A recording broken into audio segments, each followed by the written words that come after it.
Chapter 1: The Beginning. On the first day of middle school, Alex sat alone in the cafeteria, staring at a plate of food he didn't really want to eat. He had just moved to the city with his family, and everything felt strange. The kids at his old school had known him since kindergarten, but here, nobody even looked his way. He kept his head down, pretending to be busy with his sandwich. That was when Sam appeared. Sam was loud, friendly, and always smiling. He carried his tray of food with one hand, as if it weighed nothing, and stopped right in front of Alex.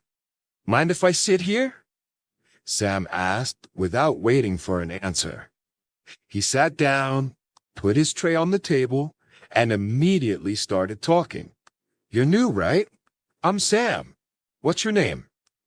"Alex," he replied softly, surprised that someone actually wanted to sit with him. From that moment, things began to change.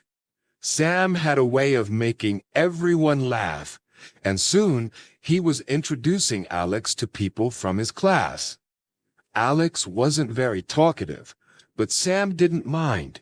Sam talked enough for both of them. Somehow, it worked. They were complete opposites.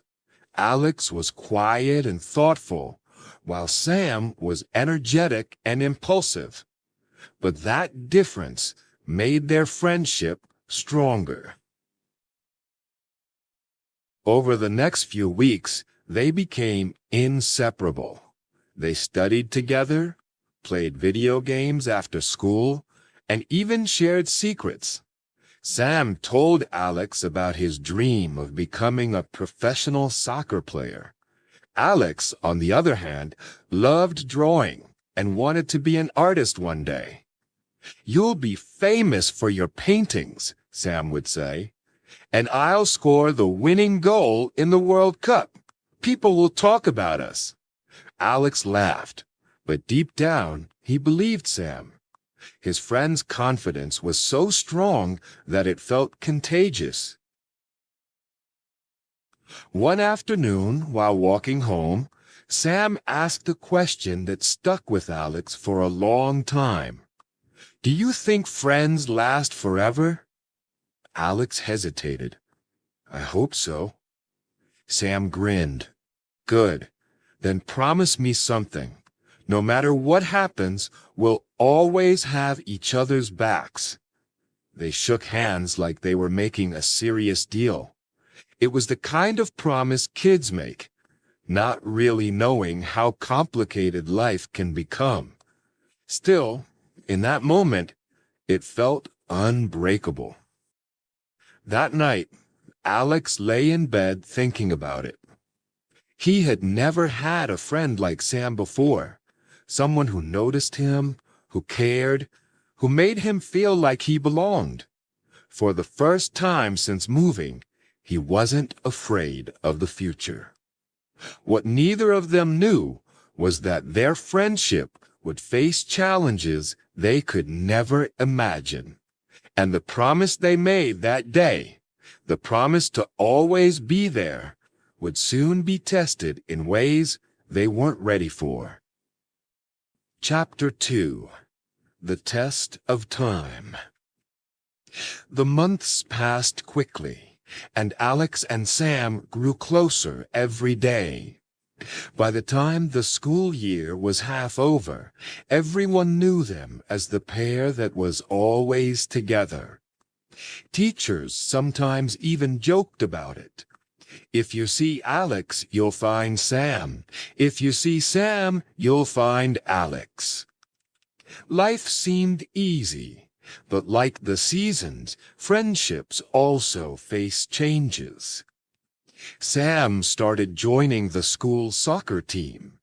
His talent was obvious from the start. He ran fast, his kicks were strong, and he never gave up during practice. Soon the coach paid more attention to him than to the other players. "You've got a gift, Sam," the coach said. "With hard work, you can go far." Sam loved hearing that. He practiced more and more, sometimes staying late after school. Alex would wait for him at the edge of the field, sketching in his notebook. His drawings showed players running, kicking, jumping. Often, Sam was the star in those sketches. At first, it was fine, but slowly things started to change. Sam was busier than before. He missed video game nights, canceled study sessions, and sometimes forgot the little promises he had made to Alex. One Friday evening, Alex waited outside Sam's house with his sketchbook. They had planned to go to the park, but Sam didn't come out. After 20 minutes, Alex knocked on the door. Sam's mother smiled kindly and said, "Oh, didn't Sam tell you? He went with the team to practice extra tonight." Alex forced a smile. "That's okay," he said. But inside, he felt left out. The next week at school, Sam was surrounded by his teammates at lunch. They laughed, shared jokes, and talked about the weekend match. Sam waved at Alex from across the cafeteria, but there was no space left at the table. For the first time since they met, Alex ate alone again. That night, Alex sketched a picture of two boys. One boy was running ahead, chasing after a shining soccer ball. The other boy was standing still, holding a pencil, watching from behind. When he finished the drawing, Alex stared at it for a long time. He wasn't angry, just confused. He remembered the promise they had made on the walk home months ago. No matter what happens, we'll always have each other's backs. Did promises still count when life pulled you in different directions? A few days later, Alex noticed Alex's silence. After practice, he ran up to him. "Hey, why don't you talk much these days? Are you mad at me?" Alex hesitated, then shook his head. "I'm not mad, just I don't see you as much anymore." Sam frowned, then slapped Alex's shoulder. "Come on, man. You know you're still my best friend. Soccer just takes a lot of time. But you're always part of my team, too. Don't forget that." Alex smiled weakly, unsure if those words were enough. He wanted to believe them. Deep down, though, he felt the first small crack in their friendship. It wasn't big enough to break them apart yet, but it was there, like a tiny seed waiting to grow. Chapter 3. The Distance Between Us. The next year brought more changes. Sam's soccer team started winning tournaments, and his name often appeared on the school bulletin board. "Star Player of the Week," it said, with his photo printed proudly underneath. Teachers congratulated him in the hallway, and even younger students admired him.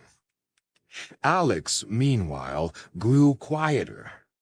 He still drew in his sketchbook every day, filling page after page with his art. Some of his drawings were bright and full of energy, scenes of soccer games, sunsets, or laughter. Others were darker, showing loneliness, broken promises, or people standing in shadows. He never showed those darker ones to anyone, not even to Sam. At first, Alex tried to follow Sam's success with a smile. He clapped the loudest at matches and cheered from the sidelines. But the more Sam shined, the more invisible Alex began to feel. When Sam walked into a room, people's eyes turned to him. When Alex walked in, nobody noticed. One afternoon after another soccer match, Sam came running over, sweaty and smiling. "Did you see that goal? Top corner. The crowd went wild." Alex nodded. "Yeah, it was great." "Great! Come on, it was amazing!" Sam laughed and clapped Alex on the back. Then his teammates called him. "Sam, we're taking a team photo. Hurry!" Sam gave Alex a quick grin. "Talk later, okay?" And just like that, he was gone. Alex stayed where he was, standing among strangers. Slowly, he packed up his sketchbook and walked home alone. The real test came when Alex discovered something unexpected. A local art competition was being held in the city. The winner's artwork would be displayed in a gallery, and there was even a small scholarship prize. For Alex, it wasn't just a contest.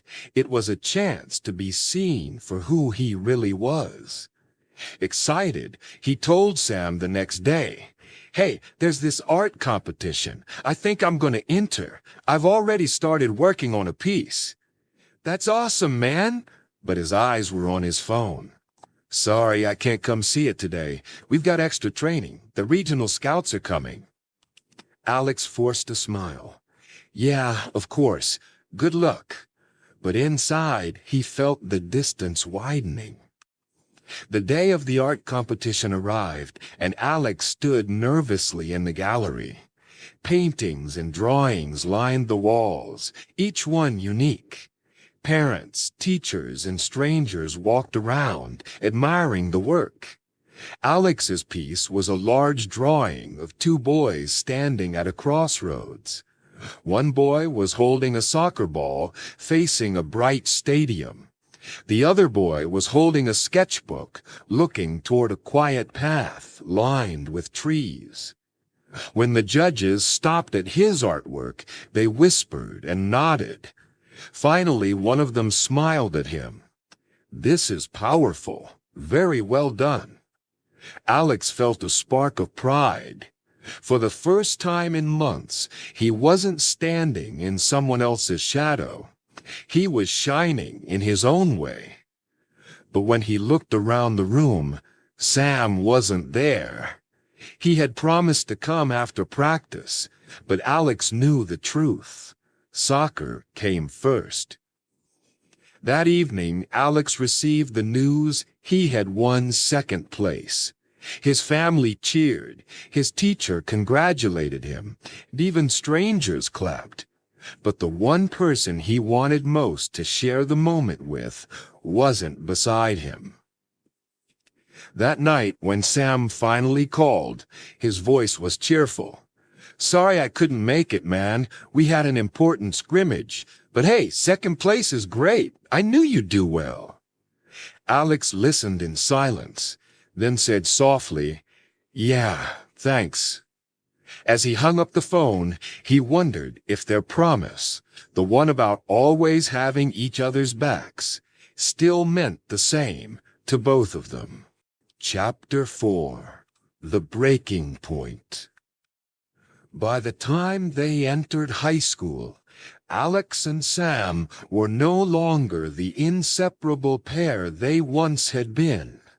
They still greeted each other in the hallways, sometimes even walked home together, but it wasn't the same. The connection that once felt unshakable now carried cracks, thin at first, but growing deeper each day. Sam was now the star of the high school soccer team. He trained every afternoon, traveled for matches on weekends, and gained more attention than ever. Students wore jerseys with his number.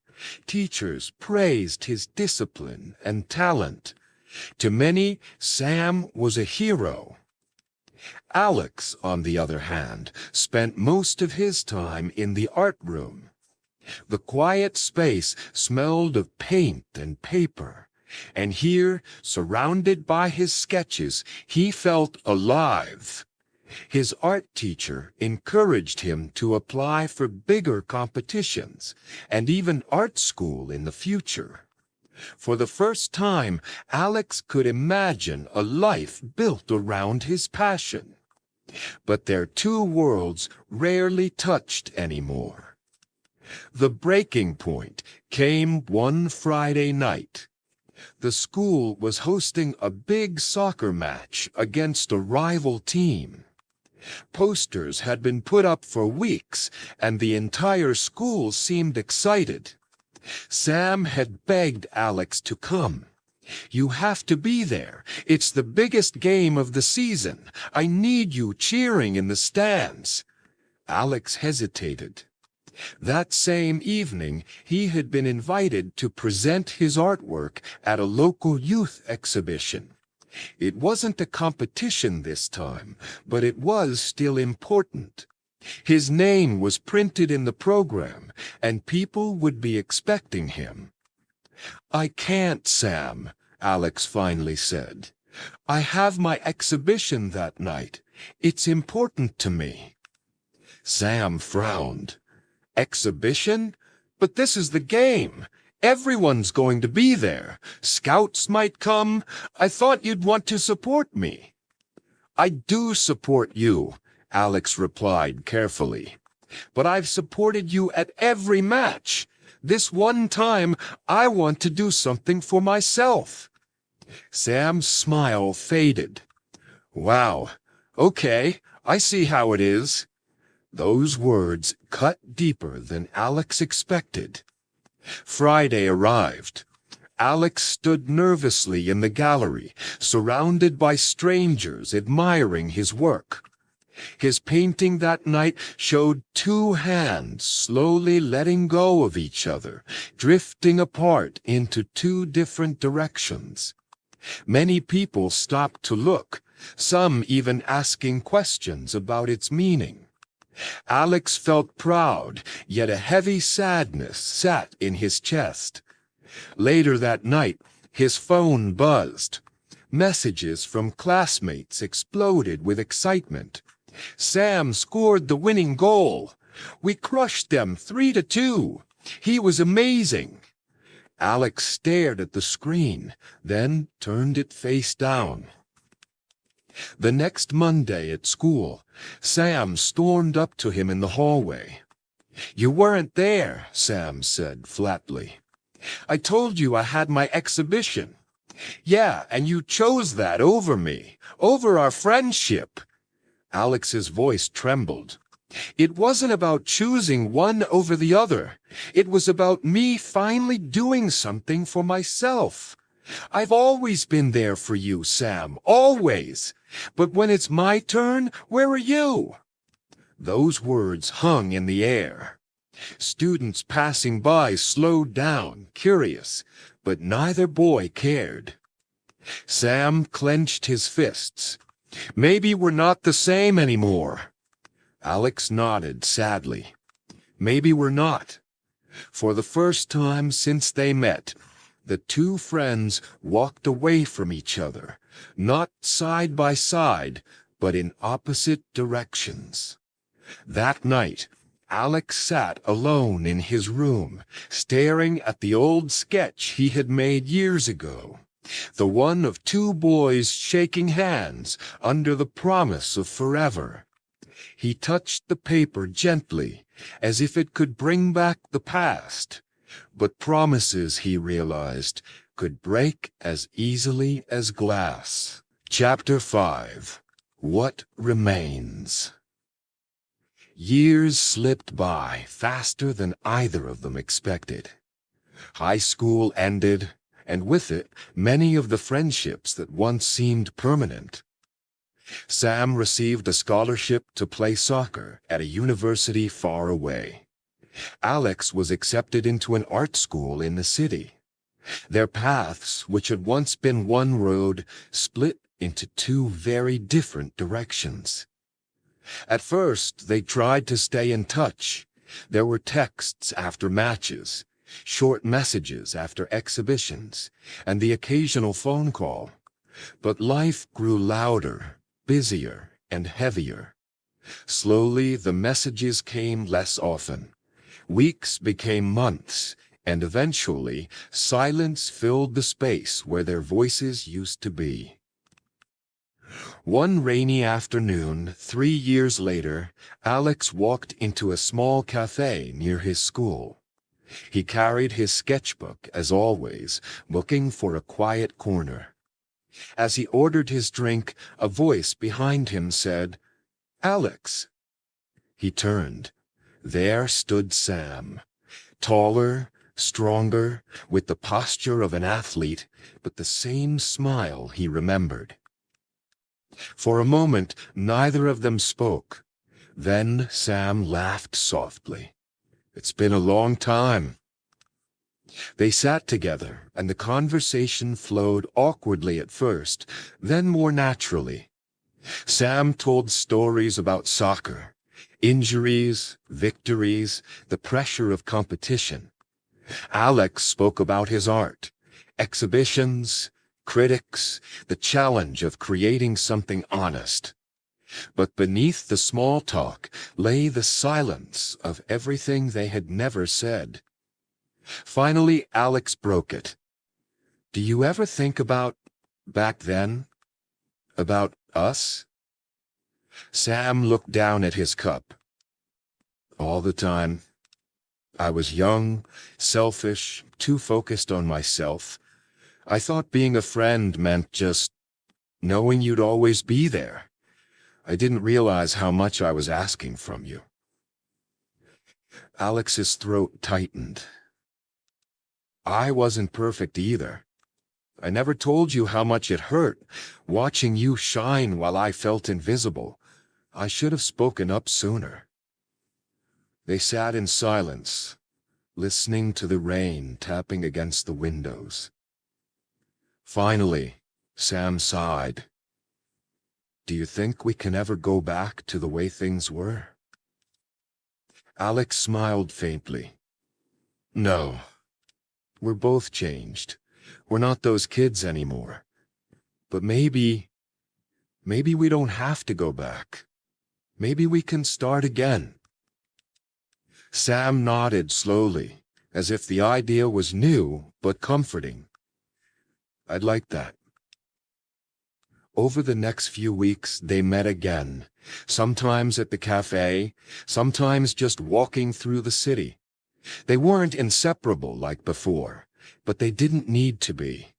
Their friendship was different now, wiser, quieter, but still alive. One evening, Alex showed Sam a new painting. It was a reimagined version of an old sketch. Two boys standing at a crossroads. But this time, instead of walking away from each other, both boys were looking back over their shoulders, smiling, as if to say, "I'll see you again down the road." Sam stared at it for a long moment. He said softly, "That's us." Alex nodded. "Yeah, that's us." They laughed together then, an easy, familiar laugh that reminded them of who they had once been and who they still were deep down. Life had changed, and so had they, but the truth remained. Some friendships don't vanish, they simply transform. They bend, they stretch, they even break for a while. Yet if there's honesty and forgiveness, they can find their way back, different but still strong. As they walked out of the cafe into the cool evening air, Sam said, "So, do you still believe friends can last forever?" Alex thought for a moment, then smiled. "Not in the way we imagined as kids, but maybe in a better way. Through all the changes, they're still there, somewhere in your story." And with that, the two friends stepped into the night, side by side once more, not as children making promises, but as young men learning what those promises truly meant. Thanks for watching. Take action today, not tomorrow. Press subscribe. And let's keep learning together. You're doing great. See you in the next one. Stay strong.